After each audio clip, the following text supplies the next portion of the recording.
Welcome back to crime diaries. ഞാൻ മിഥുൻ ദാമോദരൻ. ഇന്ന് crime diaries ചർച്ച ചെയ്യുന്നത് ദിലീപ് കേസിനെ കുറിച്ചാണ്. ലൈംഗിക കുറ്റകൃത്യത്തിന് കൊട്ടേഷൻ നൽകിയ കേസ് രാജ്യത്തിന്റെ നീതിന്യായ ചരിത്രത്തിൽ ആദ്യമാണ്. ഇരയും പ്രതിയും സിനിമക്കാർ എന്നതും കേസിനെ പുതിയ തലത്തിലെത്തിക്കുന്നു. നടനകത്തായത് 4 മാസത്തിനു ശേഷം ഇനിയൊരു ജൂലൈ 10 ആവർത്തിക്കില്ലെന്ന ആത്മവിശ്വാസത്തിൽ ദിലീപ്. ഡിസംബർ 8 കേരളത്തിന് നിർണായക ദിവസമാണ്. ആ വിഷയത്തെക്കുറിച്ചാണ് ക്രൈം ഡയറീസ് ചർച്ച ചെയ്യുന്നത്.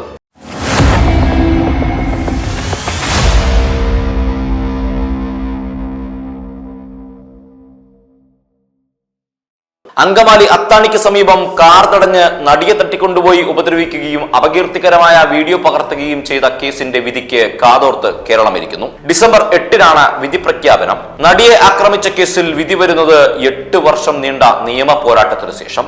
അതിജീവിതയും പ്രതികളിലൊരാളും സിനിമാ മേഖലയിലുള്ളവർ എന്നത് കേസിന്റെ പ്രാധാന്യം കൂട്ടുന്നു.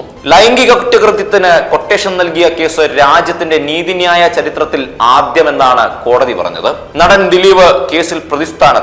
തന്നെ കോടതി കുറ്റവിമുക്തനാക്കുമെന്ന പ്രതീക്ഷയാണ് അടുപ്പക്കാരുമായി ദിലീപ് പങ്കുവെക്കുന്നതും. ആക്രമിച്ചവരെയും പിന്നിൽ പ്രവർത്തിച്ചവരെയും നിയമത്തിന് മുന്നിൽ കൊണ്ടുവരാൻ അതിജീവിത തീരുമാനിച്ചതോടെയാണ് നിയമ പോരാട്ടത്തിന്റെ തുടക്കം. സിനിമയിലെ വനിതാ കൂട്ടായ്മയുടെ രൂപീകരണത്തിലേക്ക് നയിച്ച പ്രധാന കാരണങ്ങളിലൊന്നും നടി ആക്രമിക്കപ്പെട്ടതായിരുന്നു.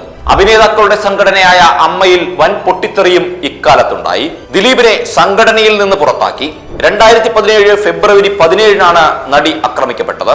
ദിവസങ്ങൾക്കുള്ളിൽ പൾസർ സുനി, മാർട്ടിൻ, വിജീഷ്, വടിവാൾ സലീം ഉൾപ്പെടെയുള്ള പ്രതികളെ പിടികൂടാനായി. സംഭവം നടന്ന 4.5 മാസത്തിനുള്ളിൽ നടൻ ദിലീപ് അറസ്റ്റിലായി. 85 ദിവസം നടൻ ജയിലിൽ കിടക്കുന്നു. ജൂലൈ 10-നായിരുന്നു അറസ്റ്റ്. അതുപോലെ ഇനിയൊന്നും നടക്കില്ലെന്നാണ് ദിലീപ് പറയുന്നത്. പക്ഷേ ഡിസംബർ 8-ന് എന്തും സംഭവിക്കാം. അത് കേരളത്തിൽ വലിയ ചർച്ചയായി മാറുകയും ചെയ്യും. കേസ് പുരോഗമിക്കുന്നതിനിടെയാണ് അന്വേഷണ ഉദ്യോഗസ്ഥരെ അപായപ്പെടുത്താൻ ഗൂഢാലോചന നടന്നതായി സംവിധായകൻ ബാലചന്ദ്രകുമാറിന്റെ വെളിപ്പെടുത്തൽ. ദിലീപ് അടക്കമുള്ളവരായിരുന്നു ഈ കേസിലും പ്രതികൾ. ഈ കേസിൽ ദിലീപ് 1-ാം പ്രതിയാണ്. ഇതിനിടെ നടി ആക്രമിക്കപ്പെട്ട ദൃശ്യങ്ങൾ അടങ്ങിയ മെമ്മറി കാർഡ് കസ്റ്റഡിയിൽ തുറന്നതും ഞെട്ടലായി. കേസിന്റെ നാൾവഴികളിലേക്ക് പോകാം. 2017 ഫെബ്രുവരി 17 ഷൂട്ടിങ്ങിന് ശേഷം രാത്രി തൃശൂരിൽ നിന്ന് എറണാകുളത്തേക്കുള്ള യാത്രക്കിടെ നടി ആക്രമിക്കപ്പെടുന്നു. രക്ഷപ്പെട്ട് സംവിധായകനും നടനുമായ ലാലിന്റെ വീട്ടിൽ നടി എത്തിയതിനു പിന്നാലെയാണ് സംഭവം പുറം ലോകം അറിയുന്നത്. ഫെബ്രുവരി 18 പ്രതി മാർട്ടിൻ അറസ്റ്റിലാവുന്നു. തട്ടിക്കൊണ്ടുപോയ വാഹനം ഓടിച്ചത് മാർട്ടിനായിരുന്നു. ഫെബ്രുവരി 19 മുഖ്യപ്രതി പൾസർ സുനിയെ രക്ഷപ്പെടാൻ സഹായിച്ച വടിവാൾ സലീം, പ്രദീപ് എന്നിവർ അറസ്റ്റിലാവുന്നു. ഫെബ്രുവരി 20 കേസുമായി ബന്ധമുള്ള തമ്മനം സ്വദേശി മണികണ്ഠൻ അറസ്റ്റിലായി. ഫെബ്രുവരി 23 കോടതിയിൽ കീഴടങ്ങാനെത്തിയ മുഖ്യപ്രതി പൾസർ സുനിയെയും കൂട്ടാളി വിജീഷിനെയും അറസ്റ്റ് ചെയ്യുന്നു. ഫെബ്രുവരി 24 50 ലക്ഷം രൂപയുടെ കൊട്ടേഷൻ പ്രകാരമാണ് നടിയെ തട്ടിക്കൊണ്ടുപോയതെന്ന് പൾസർ സുനിയുടെ പ്രധാന മൊഴി. പ്രതികൾ റിമാൻഡിൽ.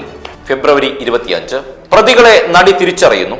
ജൂൺ 24 കേസിൽ നടൻ ദിലീപിന്റെ പങ്ക് വ്യക്തമായ നിർണായക തെളിവുകൾ ലഭിക്കുന്നു. ജൂൺ 28 ദിലീപിനെയും സംവിധായകൻ നാദിർ ഷായെയും ചോദ്യം ചെയ്യുന്നു. ജൂലൈ 10 ദിലീപ് അറസ്റ്റിൽ.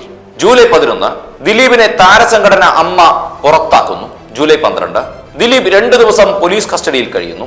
ജൂലൈ 15 ദിലീപിന്റെ ജാമ്യാപേക്ഷ അങ്കമാലി മജിസ്ട്രേറ്റ് തള്ളുന്നു. ജൂലൈ 24 ജാമ്യം തേടി ദിലീപ് ഹൈക്കോടതിയിൽ. പിറ്റേ ദിവസം ജൂലൈ 25 ഹൈക്കോടതി ജാമ്യാപേക്ഷ തള്ളുന്നു. ജൂലൈ 28 ദിലീപിന്റെ ഡ്രൈവർ അപ്പുണ്ണി ചോദ്യം ചെയ്യലിന് ഹാജരായി. ഓഗസ്റ്റ് 10 ദിലീപ് ഹൈക്കോടതിയിൽ ജാമ്യാപേക്ഷ സമർപ്പിക്കുന്നു. ഓഗസ്റ്റ് 29 ജാമ്യാപേക്ഷ തള്ളുന്നു. സെപ്റ്റംബർ 14 വീണ്ടും ജാമ്യം തേടി അങ്കമാലി മജിസ്ട്രേറ്റ് കോടതിയിൽ. സെപ്റ്റംബർ 18 ജാമ്യാപേക്ഷ വീണ്ടും തള്ളുന്നു. ഒക്ടോബർ 3 85 ദിവസത്തിനു ശേഷം ഹൈക്കോടതി ദിലീപിന് ജാമ്യം നൽകുന്നു. 2018 മാർച്ച് 8 വിചാരണ തുടങ്ങുന്നു. 2019 നവംബർ 29 നടിയെ ആക്രമിച്ച ദൃശ്യങ്ങൾ അടങ്ങിയ മെമ്മറി കാർഡിന്റെ പകർപ്പ് ദിലീപിന് കൈമാറാനാകില്ലെന്ന് സുപ്രീം കോടതി. 6 മാസത്തിനകം വിചാരണ പൂർത്തിയാക്കാൻ നിർദ്ദേശവും.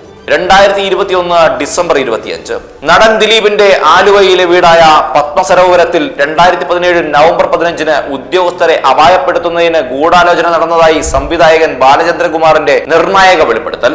2022 ജനുവരി 2 ബാലചന്ദ്രകുമാറിന്റെ വെളിപ്പെടുത്തലിനെ തുടർന്നുള്ള തുടരന്വേഷണത്തെ എതിർത്ത് ദിലീപ് DGPക്ക് പരാതി നൽകുന്നു.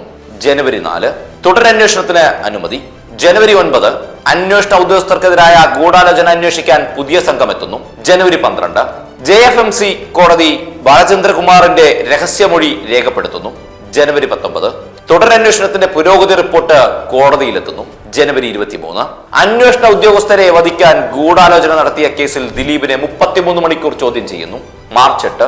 തുടരന്വേഷണം റദ്ദാക്കണമെന്ന ദിലീപിന്റെ ഹർജി ഹൈക്കോടതി തള്ളുന്നു. മാർച്ച് 17. വധഗൂഢാലോചന കേസിൽ അന്വേഷണം തുടരാമെന്ന് ഹൈക്കോടതി. മാർച്ച് 28.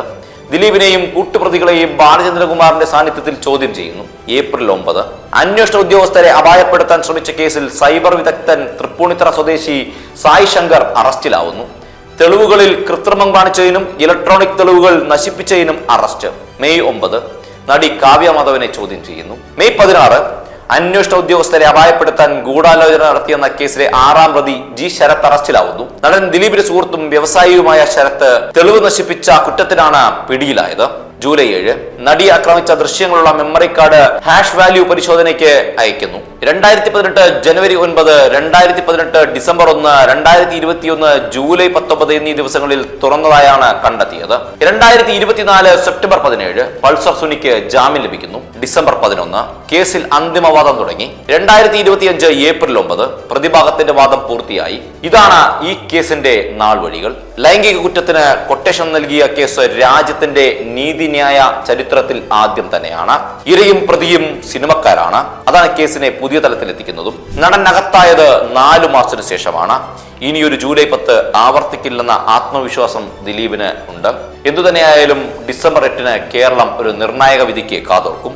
ദിലീപ് അകത്താകുമോ പുറത്താകുമോ എന്ന് നമുക്ക് ഡിസംബർ 8 അറിയാം. ആക്രമിച്ചവരെയും പീഡിപ്പിച്ചവരെയും പിന്നിൽ പ്രവർത്തിച്ചവരെയും നിയമത്തിന് മുന്നിൽ കൊണ്ടുവരാൻ അതിജീവിത തീരുമാനിച്ചതോടെയാണ് നിയമ പോരാട്ടത്തിന്റെ തുടക്കമെന്നോർക്കുക. അതിജീവിതകൾ ഇനിയും പോരാട്ടം തുടരും. നന്ദി, നമസ്കാരം.